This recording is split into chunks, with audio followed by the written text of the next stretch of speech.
Hello and welcome to Concert Pipeline. I'm Steve Jones. Today on the program we have Malcolm Bruce. He is the son of Jack Bruce from Cream, a legendary rock band from many, many moons ago before I was born. Well, I had a chance to talk to Malcolm about the tribute that he's been doing for his dad and the album that they're putting together. He started a tribute back in about 2016 and has had a bunch of people who either are connected to Cream or have a connection to Cream participate in the different versions of kind of paying tribute to this incredible rock band, right? And so they're about to put out an album called Heavenly Cream, an acoustic tribute to Cream, and that's coming out on November 3rd, so right around the corner. Got a chance to listen to the album. I really recommend it. It's a lot of fun, and it kind of takes you back to that moment. I mean, not that I was alive then, really, so I can't really go back to there, but really, it kind of really pays tribute to the great music of that era, and so that's going to come up in just a few minutes. Really, not a lot new going on in my world from from last week that I can think of for this open, other than we are by the time this drops, less than a week away from opening duck hunting weekend, which is exciting for me. It's like a holiday for me because it's something that I'm really passionate about and get really excited about. I'm going to plan on hunting the place that I do every opener usually, and what that entails is camping out overnight, just waiting in line, hanging out for a better part of an afternoon or a day, and to get a good spot in line and try and get the best spot to hunt for opener. And I think back to hunting openers and kind of the experience that I've had with them. It's always a shit show. It's the busiest hunting day of the season because people are itching to get out. The birds are unaware that of what's coming. They have no idea. They've been hanging out at these refuges and they're just like, we're doing our bird thing. This is a cool spot, lots of place to eat and just hang out and be cool. And then fucking opening day comes and it's lights out, right? Birds are flying everywhere. They're unsuspecting, and it's a lot of fun. So it's great, but there's a lot of people and a lot of competition to get good spots. So you want a reservation somewhere if you can get one. Very hard to get one. It's very hard to get a reservation at a refuge on opening day, let alone opening weekend. And so I don't have a reservation for opening day. I'm going to be waiting in line to just get in after all of the reservations are processed and handled, and go in with a couple of buddies of mine, right? So that's the plan. But I'm going to be the one camping out because I don't mind. I look forward to it. I'm going to be doing it by myself. It'll be some time for me to just kind of clear my head and think about the birds and read a book and listen to some podcasts. Bake in the sun because I burn very easily, so I need to figure out how to finagle some shade between now and then. Maybe I'll take a pop-up tent to shade myself. Bring some food, some drinks. Just enjoy the afternoon and evening, and try and get to sleep at a normal hour. Although one additional component is that one of my favorite bands, Something Corporate, is reuniting that evening of before opening day. They're playing their first show in many years, and I had a chance to talk to Andrew McMahon, and he let me in that there's a surprise very pertinent to me in their opener, and I kind of want to save that and put it in an episode special to Andrew McMahon, because while I can't be at the Something Corporate shows in Vegas, they're playing as part of the When We Were Young festival. I'm going to be streaming the show, so I'm excited about checking it out. And even if I can't watch it the night that it happens, I'll check it out in the days that follow, or the next morning when I wake up way too early or what have you, right? So so I'm going to be checking that out. But then I'll be seeing Andrew McMahon like a week later because he's going to be playing at the Fillmore in San Francisco, and that show has so much personal connection for me, and that venue has so much personal connection for me. The band does. It's going to be a really incredible show. I'm hoping to be able to take my daughter to the show, and then maybe I'll bring her on the podcast uh, to talk about it after that. So we'll see. But the opening duck hunting weekend, excited for getting out and hunting both days. I'm going to be hunting all weekend. I'm going to be fried by the end of it, but so excited to really invest in my hobby. And I got a new shotgun, so I'm going to be getting that out this weekend and shooting some clays with some buddies to break it in, test it out, get comfortable with it. And that'll be cool as well. So lots of really cool stuff coming up with my hobby, and I don't need to bore everybody too much about it, but I will throughout the season. It's going to be great. So let's get into the bulk of our program. This is a group called Heavenly Cream. It is Malcolm Bruce, who I'm interviewing, with Tad MacDonald, who is Lear's Peter Brown's stepson. And so I chatted with Malcolm Bruce. We had a really great conversation, and I want to bring Malcolm on in now. Oh my God, we're there. We're both here. We're both here. It's amazing. How are you? I am doing well. Wearing sunglasses. I'm wearing protective eyewear, as we call it. Well, they're very stylish, I'll say. So, I approve. Okay, I'll take them off for a second, and I'm going to put them back on now. Okay.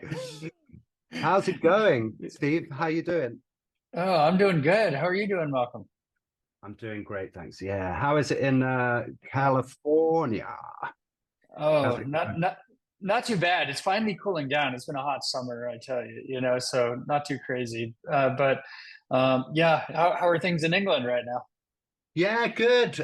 We've got like a late summer thing happening. So it's still beautiful weather, but it's just that beginning of the kind of fall or autumn, as we call it. So the autumnal, the colors are starting to change into, the brown leaves falling, but it's still warm, so from that perspective, it's lovely.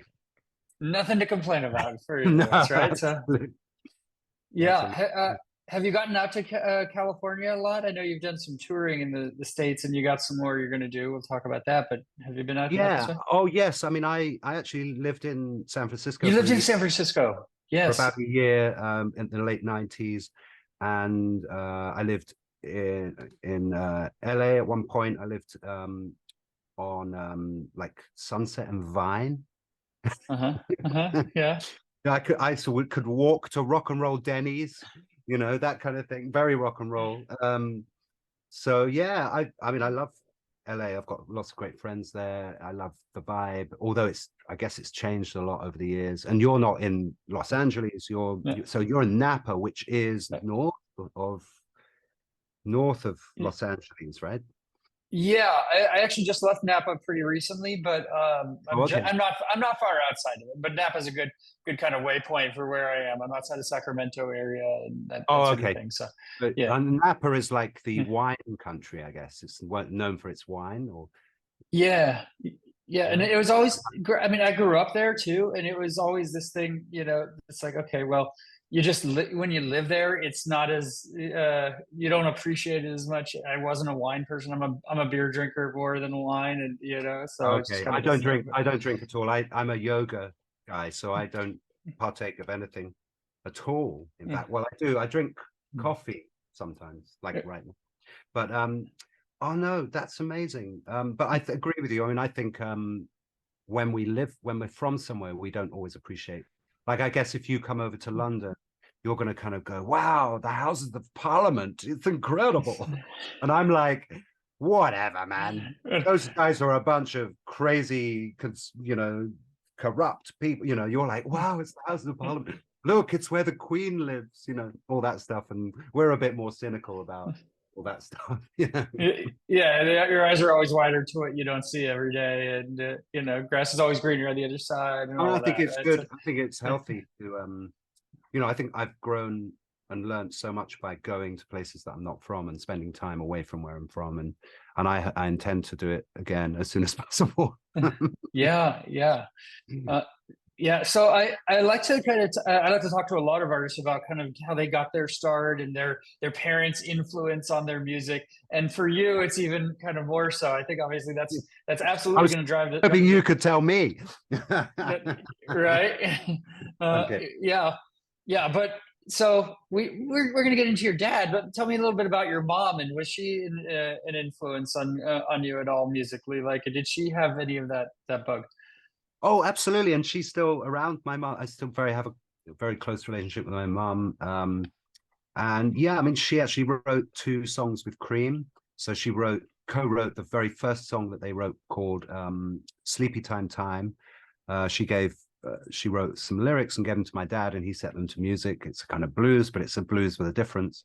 Um, and then she wrote Sweet Wine with Ginger Baker. So she wrote two songs for Cream. She's written a few other songs along the way. She's not wouldn't consider herself a songwriter, but she did. I mean, I guess it's a tradition, maybe it's a European tradition, but I'm sure it's a US tradition as well. Like when you're a kid, you learn a musical instrument.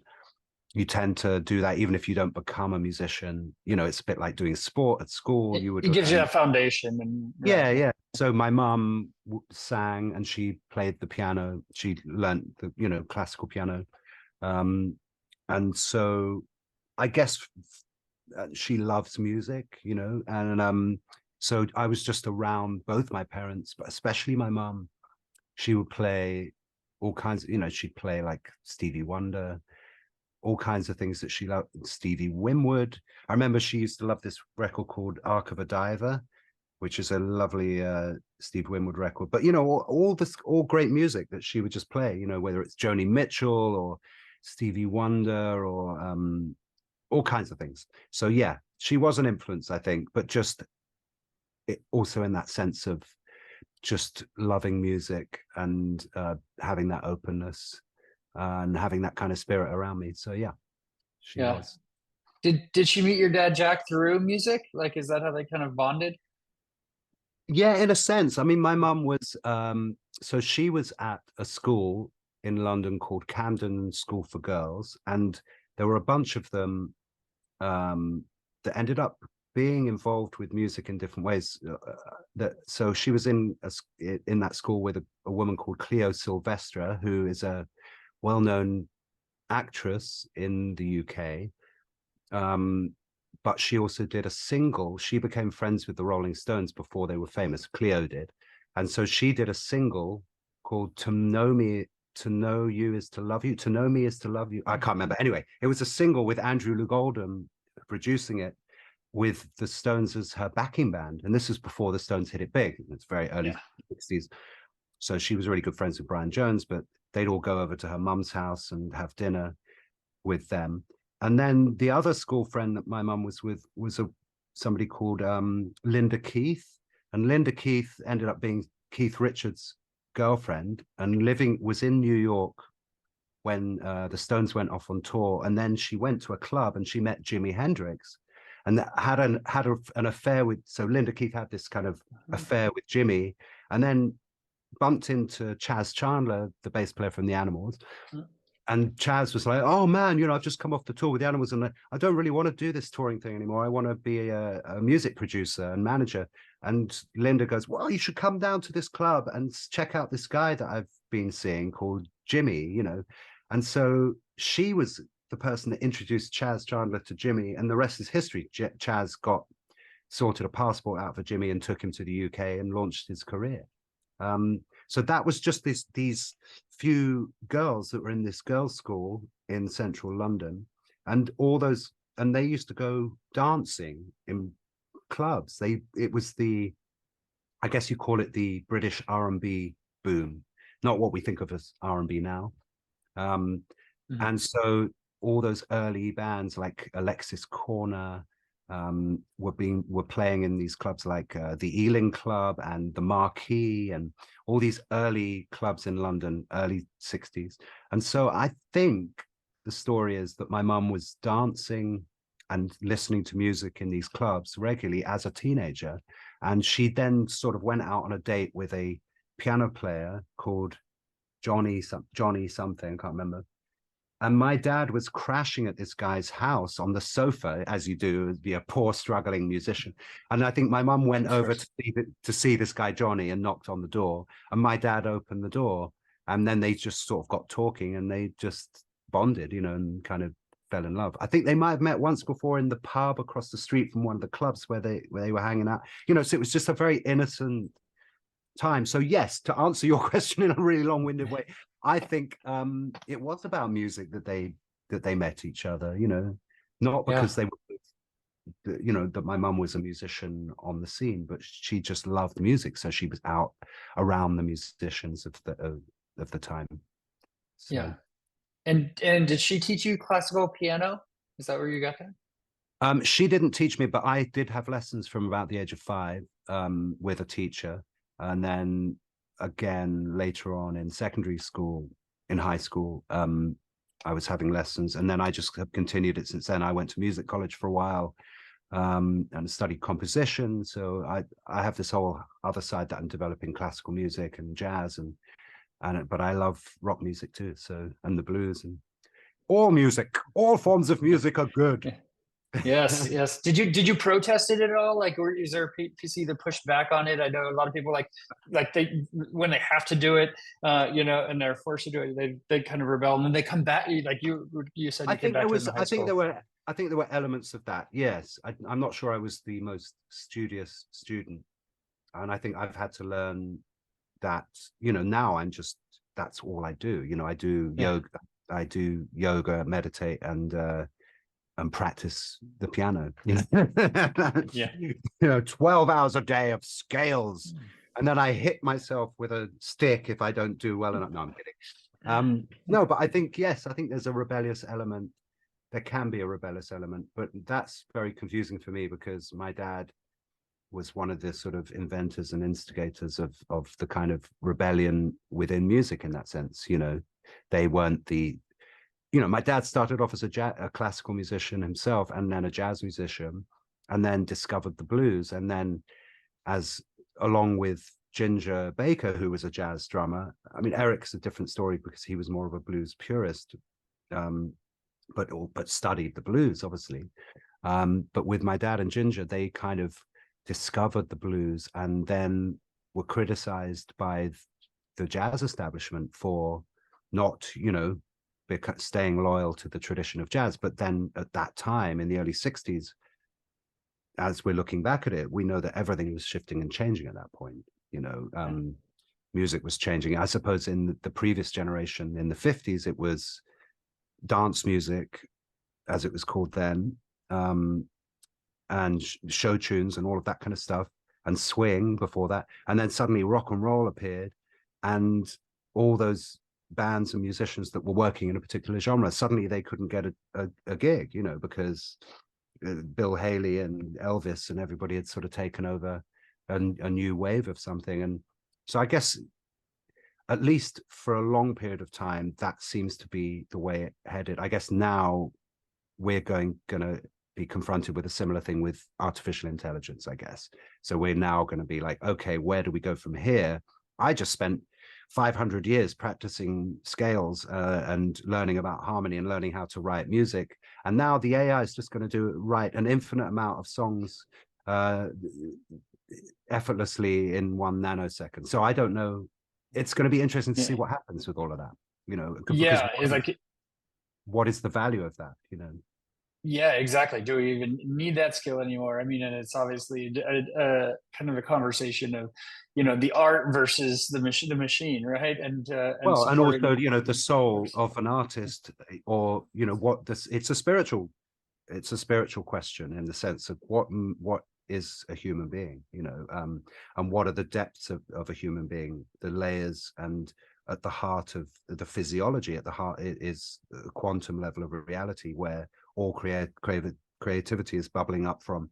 And I think all spiritual traditions, whether religions or otherwise, they're all pointing to that thing of like, okay, when we settle the mind and go deep inside of ourselves, we go to God, or we go to the intuition, or we go to that higher self.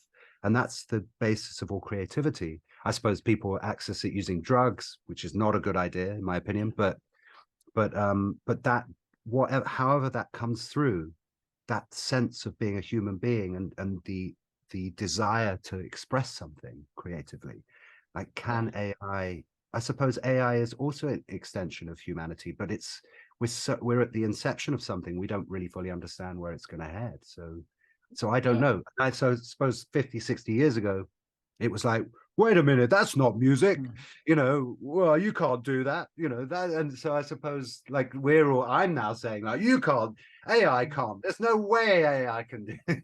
It's like, I guess we don't know. So no, we don't. But I think a lot of us are worried about, also AI taking our jobs and, and our livelihoods, right? I mean, like, what do you do with that? How much do you invest into what at this point is a, train rolling along and you can't control it, right? well, and it's just, it brings up questions on every level of being, every level of functioning, economics, maybe we, and a lot of people think, let's have a universal basic income. Let's restructure economics as a concept, or from a fundamental level. Why are we're in a capitalist society, so we compete, we have a free market economy, but none of that's sustainable if there's no jobs. If suddenly you're free to do whatever you want because it's all automated. And we could have a world like that, wouldn't it be? It's almost like a sort of pure socialism, where you like, what are you going to spend your time doing? Okay, I'm going to learn Sanskrit, and I'm gonna like jet ski, but I don't need to own a jet ski because everything's free. Everything is accessible because we don't live within a competitive economy anymore where there are winners and losers, and none of us question any of that. We just go along with it. Oh, I can't do that because I don't have enough money. But but I'm not anti-capitalist either. Like, so I think these questions that come up, we need to explore them without necessarily thinking we have the answer. But I think it is like, where will things head in the future with everything becoming automated, and you don't need people in factories anymore. You don't need people doing this job or that job because it's all done for you. So what are you going to spend your time doing? Yeah, for sure. But there you It's go. deep, the deep conversations. Oh my I know, God, right? it's so deep. Yeah. Well, let's talk about Cream a little bit. What do you remember of that time period when your dad was, a part of this revolutionary band? I mean, one of the Well, bands.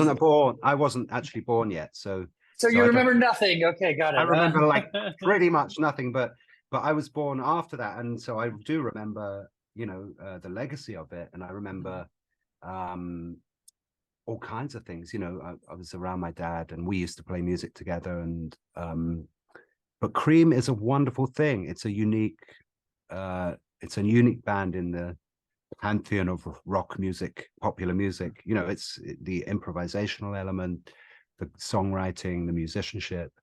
I suppose that's why they call themselves the Cream, like the cream of the crop. It's a slightly arrogant thing to say, but I think at that time it made sense because they were seen as like at the pinnacle of musicianship in the sort of London scene. So yeah, I think there's just still, again, there's so much to be gained from that music. I love it. I love the creativity within it. Every time I've performed Cream's music, it's the improvisational element that takes over. It's, you never play it the same way twice, or at least I never play it the same way twice. Yeah. Do you remember becoming aware that that your dad is part of something really special? I mean, and kind of its impact in history. Like, I mean, obviously your brain is forming. And you're just. I mean, you don't know until. I'm sure when you're like a teenager, maybe even shortly before that, right? It started to become evident.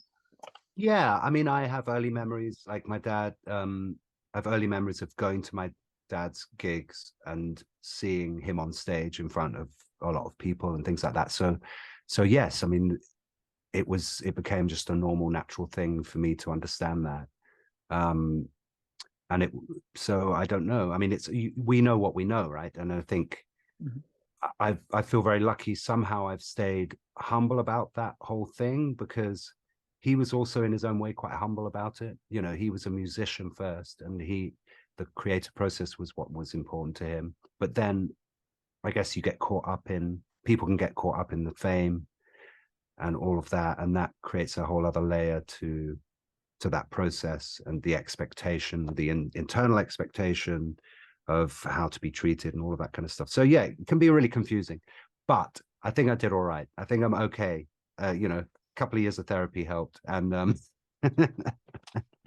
It does. etc. No, but there were lots of memories. I mean, from seeing my dad do more jazz oriented things with John McLaughlin and Billy Cobham, to his bands with Gary Moore, blues guitarist Gary Moore, and all kinds of people.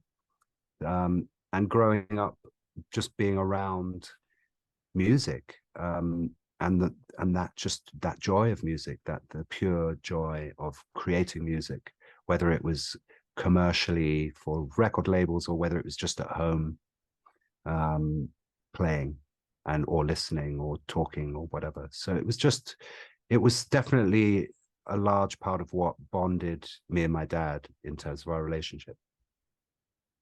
Yeah. Did you ever have interactions with Clapton or?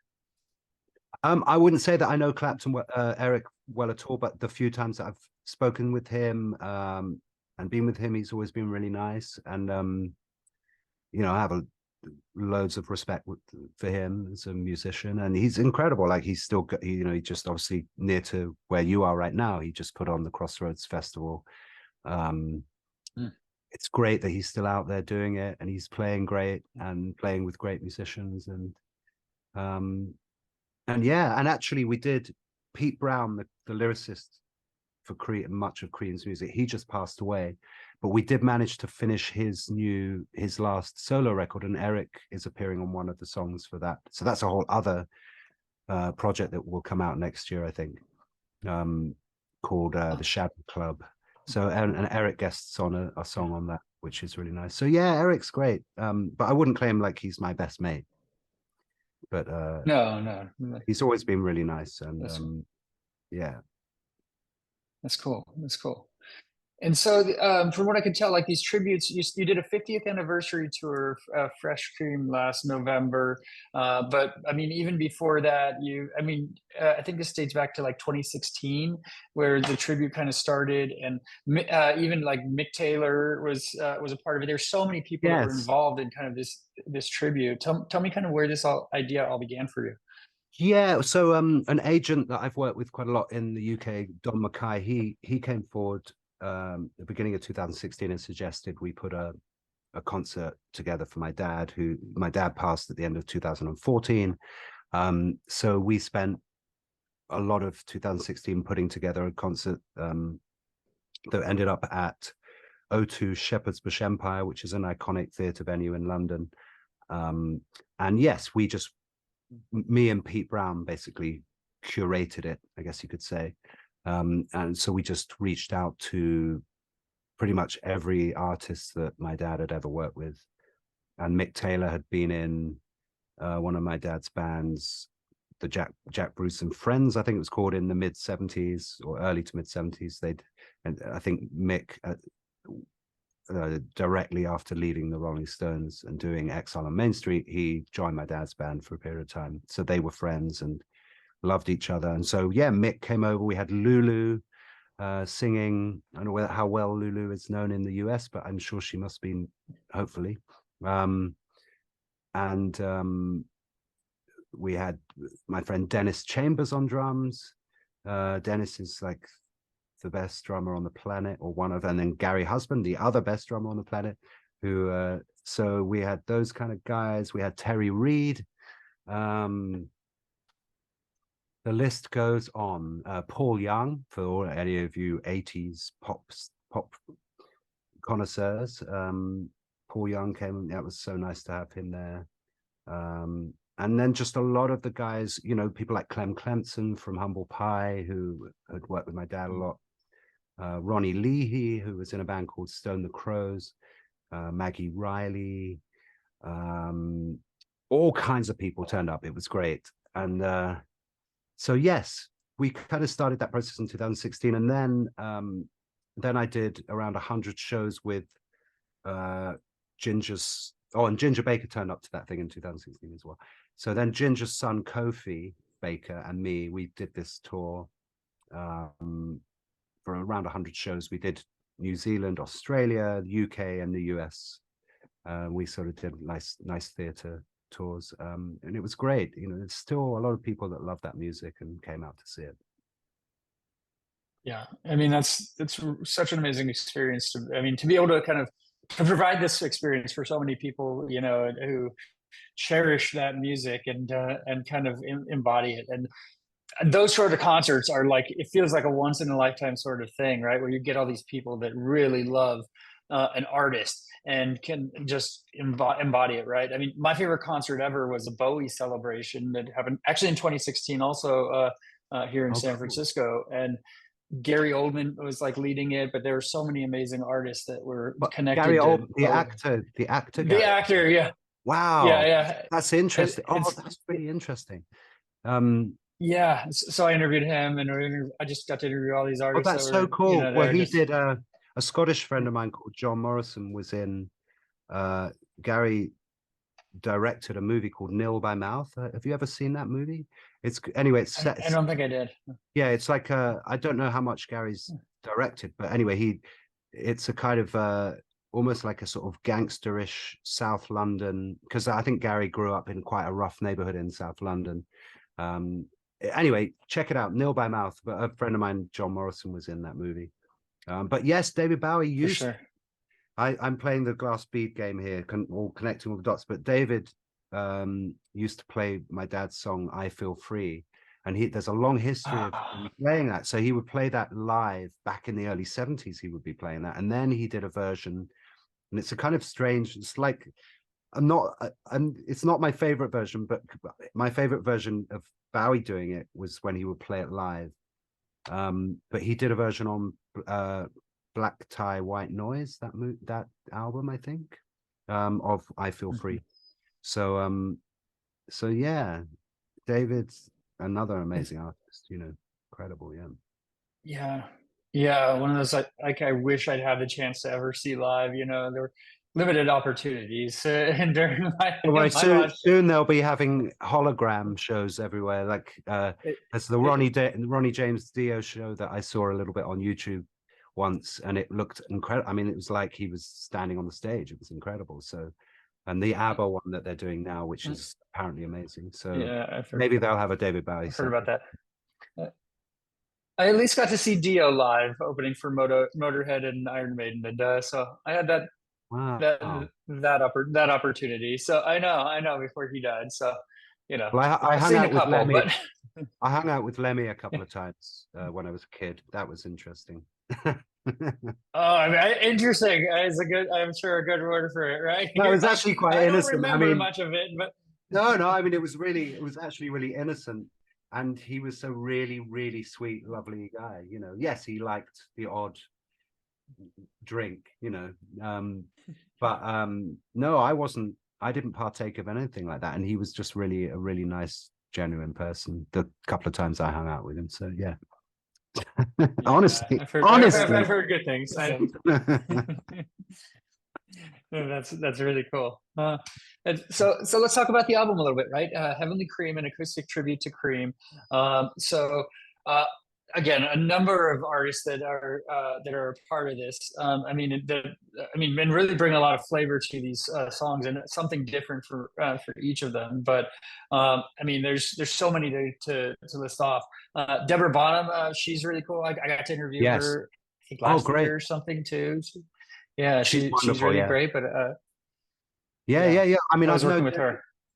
Great. I mean, I've known Debbie a little bit. I was the little support act on Andy Fraser tour in the UK, and Andy passed away obviously, but Andy was in the band Free, and he co-wrote All Right Now, which has sort of become with, you know, Paul Rodgers, so it's kind of become this iconic song that's is still iconic in the US, I guess.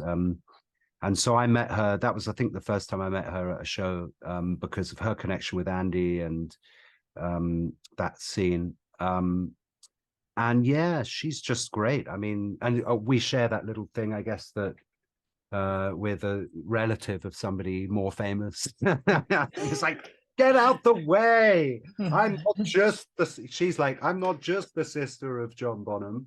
And we, she's also amazing in her own right, but it's that funny thing, the industry, and then you have to embrace it, of course, because we love, I'm sure she loves her brother and I love my dad. And so we share, there's a little bit of something we share in that regard. But yes, it was great. Her and her partner Peter Bullock came and played guitar as well. So she was great to have her involved. Yeah, "Sunshine of Your Love" was one of the first singles off the album, and you play piano on that. And yeah, that's just come out. That's Joe Bonamassa singing and playing guitar, Bernie Marsden, Ginger Baker on drums, Abbas Dodu on percussion, who's a friend of mine, great guy, and Neil Murray on bass from Whitesnake. So yeah, interesting combination. Yeah, a great. I know, right? So this was recorded in two different places, but I'm really interested in Abbey Road, of course. And so tell me, I mean, how much time did you spend there? What was that like recording there? Tell me about that experience. Yeah, so probably a span of a couple of weeks. Like that kind. I can't remember exactly because it's been a few years, but Abbey Road is the ultimate studio. It's the museum of sound, something like that. Yeah. It's just got a vibe. You go in there and it makes you feel all warm and fuzzy inside, and you think, and you're sitting there playing. They have these two upright pianos they're called Challen pianos, and they maintain them. And they have this other one that's called Mrs. Mills, and these are all the pianos that were used on the Beatles records, used on Pink Floyd records. And so it's the sound. You actually have the sound. Those sounds are still there, and they're physical. They're not just samples and all of that. They're actually, somehow they've kind of maintained all these instruments, and just the sound of those rooms. The Studio 2 has that sound. So it's just always a joy. The few times I've had the opportunity to record in Abbey Road, it's just wonderful. It is a great place. I hope it keeps going indefinitely. For that reason, it's so much part of the fabric of popular music. And then going further back, and still now, the big room, Studio 1, is where a lot of the Hollywood movie scores are recorded. So yes, there's a lot of history there, so much history there. It's incredible. So that was really enjoyable. Yeah, but I think it was over maybe like 10 days, 14 days, something like that. And we because of the nature of something like this, you have to see who you can get, who wants to do it in terms of special guests, and then you have to see when they're available. Where do they live? Do we need to fly them in? Or are they going to be, with the case with Joe Bonamassa, I believe he was on tour in the UK at the time. So then we coordinated his availability on a day off with Ginger Baker coming in, and because it was important for that we wanted those two guys together for that particular session. So yeah, a little bit of coordinating, and so it was kind of stretched out over a period of months. But we worked pretty quick. I mean, I think with Abbey Road again, and with Rob Cass, the producer, we had a particular ethic. We didn't painstakingly go over, some records take years, some records can take months and months and months. And but with this, it was pretty much like we all knew what we were going to do. We did a lot of arranging beforehand. We'd go in and set up and rehearse a few times, and then do 2, 3, 4 takes, and we were done. And then with overdubs afterwards. So yeah, it was. I mean, I've recorded in a lot of great studios, but Abbey Road has a special flavor to it, for sure. For sure, for sure. And you mentioned Ginger Baker. I mean, this is Ginger Baker's last recordings. So, like, what was that experience like? Wow, I mean, Ginger, you know, there won't be another person like Ginger coming along anytime soon. You know, he amazing guy, and yeah, he came. You know, he came in on 2 separate days to record for the record, and you know, he played so beautifully. You know, I think it was lovely, and you know, his obviously he was going through health problems towards the end of his life, um, but he really wanted to do it. You know, he really came in and with his drum tech and Andy and his friend, you know, Abastodu, who I mentioned before, is a Ghanaian percussionist, master drummer, and he'd been working with Ginger's jazz band essentially for over 10 years. So, you know, he came in, Pee Wee Ellis came in, who was Pee Wee's passed on now, but Pee Wee was a sax player for James Brown. For any musician types out there, they'll know the Chicken, which is a kind of famous sort of funky jazz instrumental, and I think Pee Wee wrote that. And so, you know, we Ginger came in, and we had some people around him that he loved and trusted, and that had been working with him. So I think he felt really comfortable with that, and it was great. You know, I can't complain. It was a wonderful experience to be able to, you know, obviously I'd known Ginger over the years because of my dad and spent time with him here and there. But it was really nice to have that last little bit of time with him and to record. It was great. I'm really glad it happened. Oh, for sure. And you're planning a tour the US for next year, is that right? For my own stuff, yeah. I mean, I'm not sure with this Oh, project. okay. Yeah, I'm not sure what's going to happen with this project. I think the label are sort of looking at it, but because the nature of something like this with all these different people, it's quite hard to get people together. They might do a sort of one-off type show or something. I hope they consider it, but regardless, I've got a new record coming out next year. Fake humans and real dolls. That's right, yeah. And you can kind of figure out what that means. You can make whatever you want I it can to figure it mean. out. It's, um, yes. yeah, it's like AI. I'm Yeah. just trying to like look at what's going on in the planet a little bit at the moment, with everything from conspiracy theories to AI to, you know, what it means to being a human. Or are we going to have humans? Are we going to have transhumans or post-humans or some kind of weird amalgamation of maybe we'll have Elon Musk will drill something into our skulls, you know, and make us superhumans.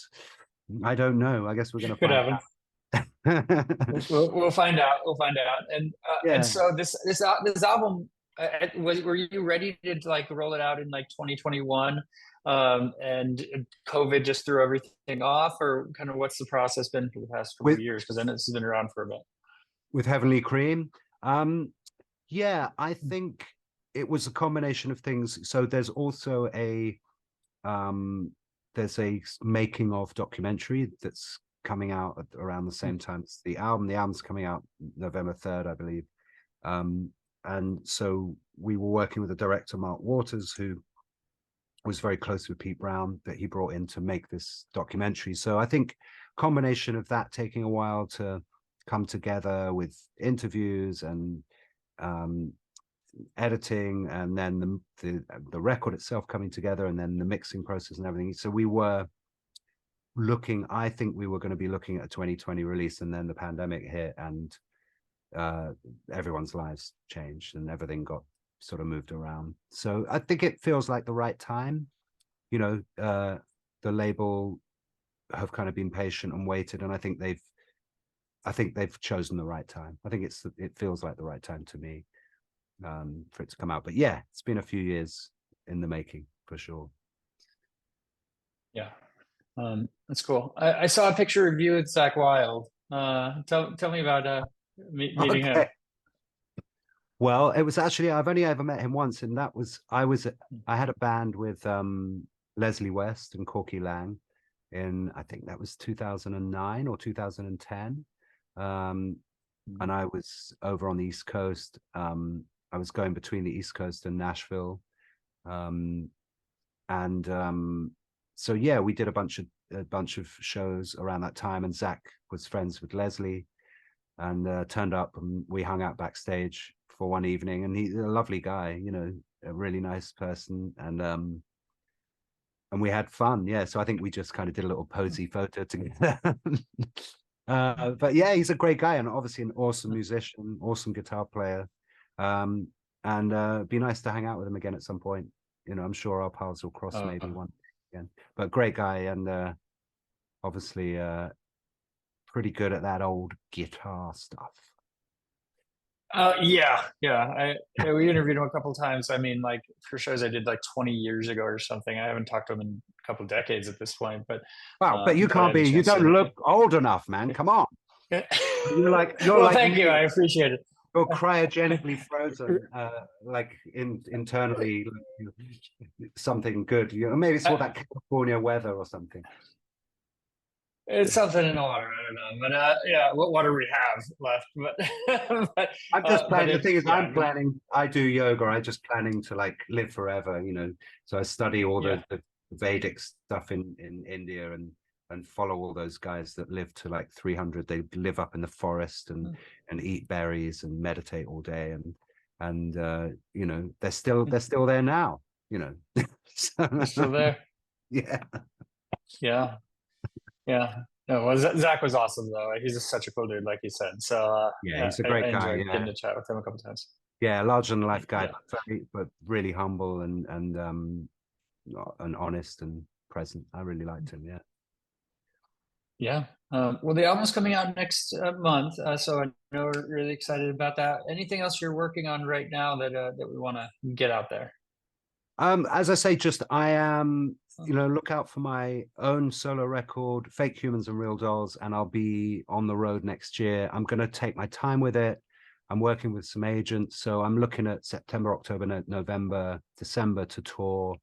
Probably start with a UK tour, then go across to Europe, then come across to the States, and just kind of start making progress with that. And I think I'll be releasing some singles leading up to the touring and the album, etc.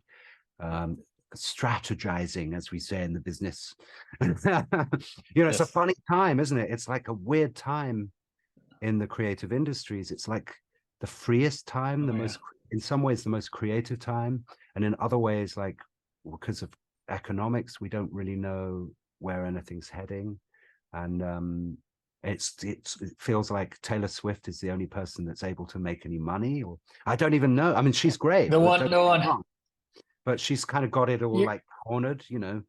So you said it like I mean I have that same thought, and I've said it before also. Like when one artist has all 10 spots on the top 10, good for them.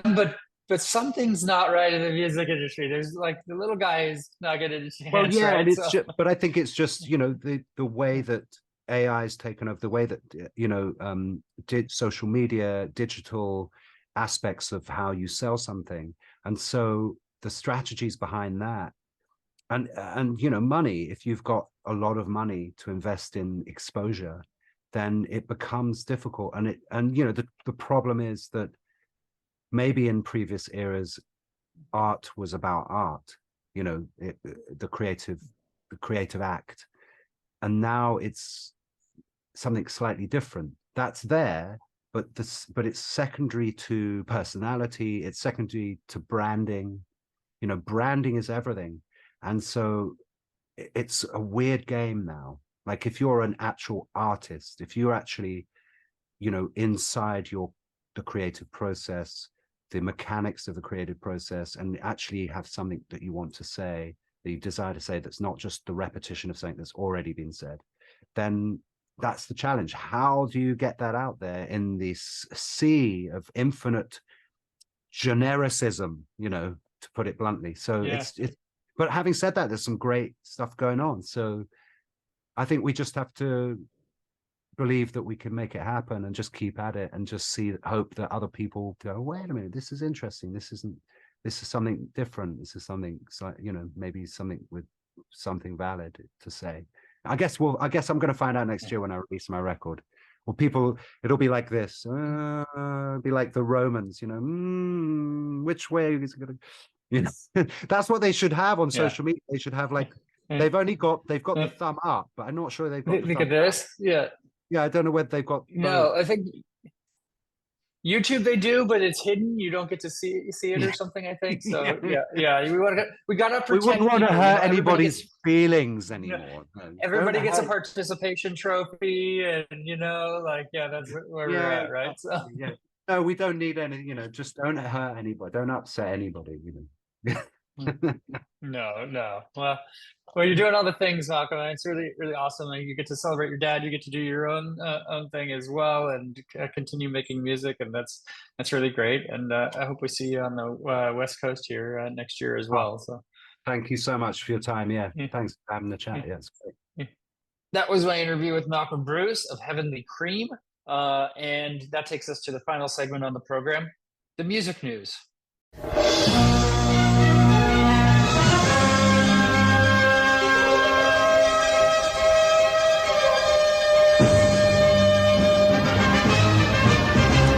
Okay, we got some stories. I talked last week about Power Trip Festival. I barely scratched the surface, other than its existence, that it happened. I want to talk a lot about that in the music news now. I didn't have a chance to go to it, but I want to live vicariously through the bands that played there.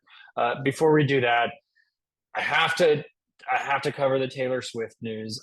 I don't want to, but I have to. My kids are actually at the screening of the Eras tour right now, and having that experience with their mom and my sister, and I think one of my daughter's friends, and probably having a great time at it. It's not for me, but the tour itself is projected to raise a total of $5.7 billion, which would be enough to send everybody in the U.S. $20. It kicked off in March and it's set to run into late 2024. It's not ending anytime soon, and and so the estimate, which is cited by the Washington Post, comes, let's see here, it suggests that Swift's income from the tour would be larger than the annual GDP of 42 countries in the world. That's a lot. She's doing something right, apparently, for herself. And and while I'm not a fan, I can think of worse influences for my kids. So I gotta take it for what it is. I was also watching the making of a song "Getaway Car" video that she did with Jack Antonoff, where they actually caught the lightning in a bottle of it happening, of that song. And Jack Antonoff, I am a fan of, from his band Bleachers and from Fun, from Steel Train. I'm a fan of his music, and he's a big part of making Taylor Swift's music happen, and a big fan of hers. So okay, that's all the Taylor Swift news. I got to move on to some other stuff, right? Had other headlines. Reba McEntire says Dolly Parton can only be contacted via fax. At least by Reba McEntire. Maybe she didn't want Dolly Parton. Maybe she didn't want Reba to have her phone number. But Reba conferred with one of the other classic musicians, Kenny Rogers, asking, "Do you have Dolly's number?" He said no. Maybe he said that because he didn't want to give it to me. I don't know. But apparently, she can't get Dolly Parton's number. I find it hard to believe that Dolly Parton is only reachable via fax. So, but maybe that's the case. Okay. Oasis has shared a new Listen Up video as National Album Day celebrates the 90s. The video, which will be available for 24 hours, accompanies new research that found 2/3 of 1990s #1 albums were made by non-London acts. So this happens actually today, as of the recording of this podcast, October 14th. So it's in the past by the time this drops. Oasis achieved the first and second most streamed albums of the decade with What's the Story, Morning Glory, and taking first place, and definitely maybe coming in second. So they released a lyric video for Listen Up, and again, it's only up for 24 hours. So if you wanted to see that, you missed your chance. Noel Gallagher said, "I'm thrilled, but I wouldn't say that I was surprised that What's the Story, Morning Glory has been voted the most streamed album of the 90s. I still do have my faith in the taste of people in this country. I mean, if you've got Wonderwall and Don't Look Back in Anger on an album, you're going to be all right, aren't you?" It was one of my top albums of the 90s, really. lived that album. It was very much a part of my youth, uh, I listened to that cassette tape front and back, front and back, front and back, all the time when I was in seventh grade. So that's exciting. Green Day is reopening their Reverb shop to sell old touring and studio guitars. It's set to open on October 18th. So you can get, they're selling almost 100 bits of used gear from their career. And you can check out what's available online. A handful of Billy Joe Armstrong's guitars that he played on tour, in the studio, and in music videos will be up for grabs, as well as a cabinet that was used over 10 years ago while the band were creating their album trilogy Uno Dos Tres. Don't think many people care about that. Not the best albums. It was during a difficult time in Billy Joe's life, and the music wasn't very great. So that's what's going on in Green Day land. Okay, so let's talk about Power Trip Festival. This is the iconic heavy rock metal festival that took place in down in Indio last weekend, and I know someone who was there. I need to talk to them and see how that was from their perspective. But from what I'm reading, it was brutal heat wise, up to 100 degrees at the hottest points, and didn't really cool down at night. But the music was legit, right? So day one.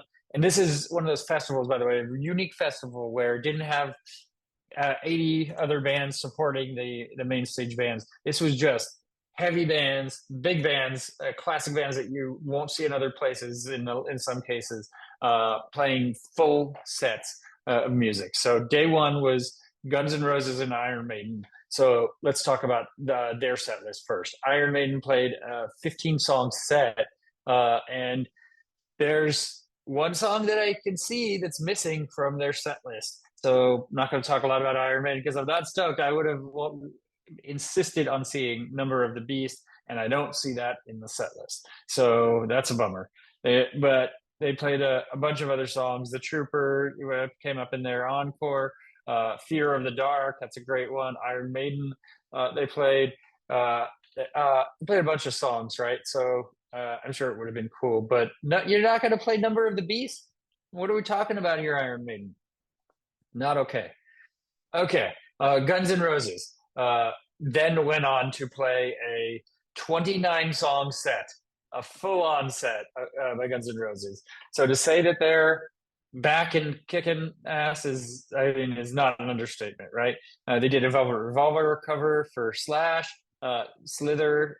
They played Welcome to the Jungle in their set. They played Double Talk and Jive, Live and Let Die, the Wings cover that they do. They did TVI, the Stooges cover. Slash, of course, had a guitar solo before playing Sweet Child of Mine. November Rain, my favorite Guns N' Roses song. It's amazing. Knocking on Heaven's Door, which they made more famous than Bob Dylan ever did, I'm pretty sure. Close the normal part and then close their set with Paradise City. Doesn't look like they had an encore, just a full-on continuation set, 29 songs. Pretty incredible experience. Night two comes around, and that's AC/DC and Judas Priest. AC/DC playing their first show in freaking years. It's pretty incredible. And so Judas Priest, I imagine, played first. They had an 18-song set, and they did a Joan Baez cover, Diamonds and Rust, and they did a Fleetwood Mac cover, The Green Manalishi. You've Got Another Thing Coming. They did Hell Bed for Leather, Breaking the Law, and closed with Living After Midnight before AC/DC came on and probably tore the roof off this place that has no roof. And they played everything, right? Thunderstruck, Hell's Bells, Shot in the Dark. That was their live debut. Stiff Upper Lip, the first time since 2003. Dirty Deeds Done Dirt Cheap. Yes, Shoot to Thrill. Giving the Dog a Bone. Shook Me All Night Long. Oh my gosh. Dog Eat Dog, the first time since with Brian since 2009. Highway to Hell, Hold On to Lovin', Let There Be Rock, with an Angus Young guitar solo, and then an encore of TNT, and then For Those About to Rock, We Salute You. My God, what would have been amazing to see that live. I wish I'd gotten to see AC/DC live sometime in this lifetime, and regret that I haven't, because I had tickets to see them once, I don't know, 14 years ago, and I sold them because it was just too pricey. I couldn't afford it really at the time, and kind of gave it up. So I wanted to be there, but it chose the money over the tickets. And then the festival closed out on the third night with Tool and Metallica. Tool played only a 12-song set, so nothing too crazy. And then Metallica closed out the evening and played a 16-song set. I guess everybody had to get home, so they're like, okay. They didn't play too long. And let's see, they of course played Enter Sandman. They played Fuel, Fade to Black, Nothing Else Matters, Sad But True, Seek and Destroy, One, and then close with Master of Puppets. So it's one of those festivals I wish I could have been at, right? Like, you can't go to everything, but that would have been an awesome experience to be at the Power Trip Festival. So exciting times. I'm going to close out with one other story that is not Power Trip related, and that is Danny Elfman is going to be back at the Hollywood Bowl in Los Angeles to celebrate the 30th anniversary of Tim Burton's A Nightmare Before Christmas with a live-to-film concert event October 27th to 29th. He just announced he'll be joined by some special guests, including singer-songwriter Halsey and Catherine O'Hara, sharing the role of Sally, and Ken Page resuming his part as Oogie Boogie. Fred Armisen is going to be there as performing as well. He's taking the parts that normally would be played by Paul Rubens, and there's some other special guests performing. Also, lots of folks taking place. I think Greg Proops is going to be involved as well. So lots of artists for Nightmare Before Christmas. All right, that is our show for today. Thank you for tuning in. Next week on the program, we have the Dandy Warhols. I had a chance to talk to the lead singer of Dandy Warhols, Courtney Taylor, and we had a great long chat. And then, the night of this recording, I'm going to see them at the Fillmore, and I'm going to have to get a Fillmore apple. They better not have stopped doing those because of COVID, because that is such a part of the ambiance and the environment of those shows, is taking a bite into a Fillmore apple and tasting some of that magic. So I'm expecting there to be a Fillmore apple in my future tonight. All right. Thank you for tuning in. And for all of us here at Concert Pipeline, I'm Steve Jones. We'll catch you next time.